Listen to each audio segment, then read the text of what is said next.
آزادی پسند نفس اور خواہشات اندرونی طور پر اور شیطان جو ہے یہ بیرونی طور پر ہر نیک کام میں رکاوٹ ڈالنے کی کوشش کرتے ہیں۔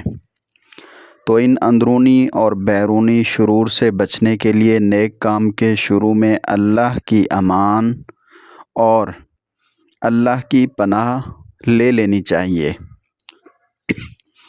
اور یہ پناہ اعوذ باللہ کے ذریعے حاصل ہوتی ہے۔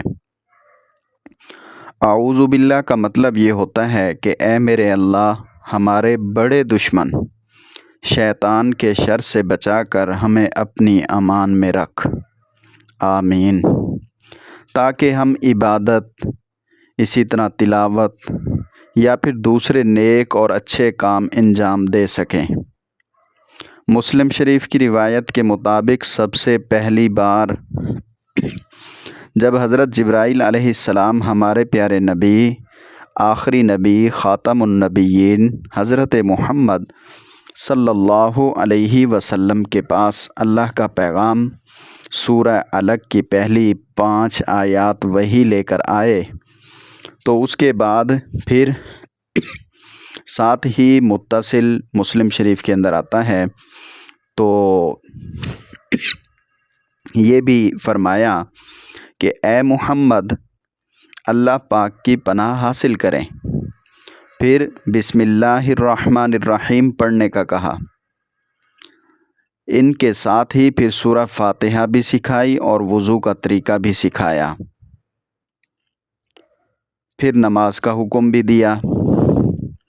اب شریعت کا مسئلہ بھی یاد رہے، قرات یعنی تلاوت کے وقت اعوذ باللہ سب سے پہلے پڑھیں اور پھر بسم اللہ الرحمن الرحیم پڑھیں، اور باقی عبادات کے شروع میں صرف بسم اللہ، اللہ کا نام لے کر اللہ سے برکت کی امید رکھ کے ہر اچھا کام کریں۔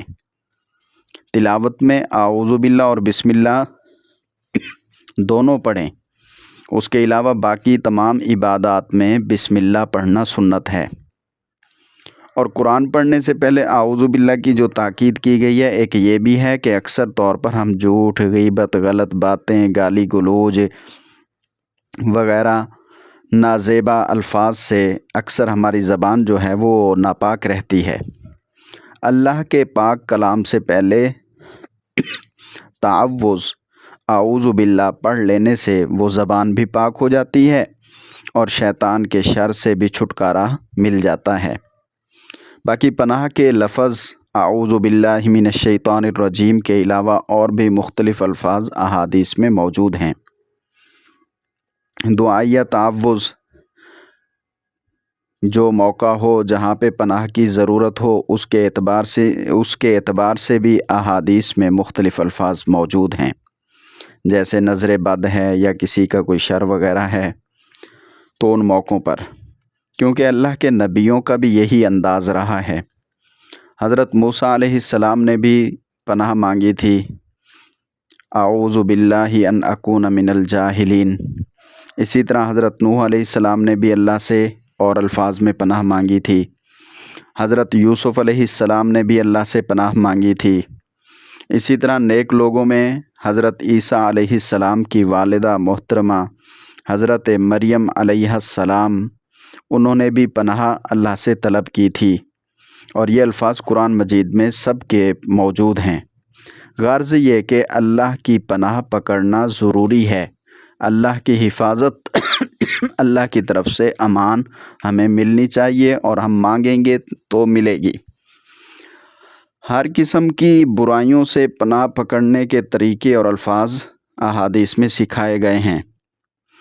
قرآن پاک بہرحال ایک عظیم نعمت ہے، جب کوئی شخص اس سے فائدہ حاصل کرنا چاہتا ہے، اس کی کوشش کرتا ہے، تو شیطان ضرور اس کے راستے میں رکاوٹ بنتا ہے۔ تو اس رکاوٹ سے بچنے کے لیے اللہ تعالیٰ نے خود تعلیم دی ہے، خود آرڈر دیا ہے، حکم دیا ہے کہ جب قرآن پڑھنے لگو تو اعوذ باللہ من الشیطان الرجیم پڑھ لیا کرو۔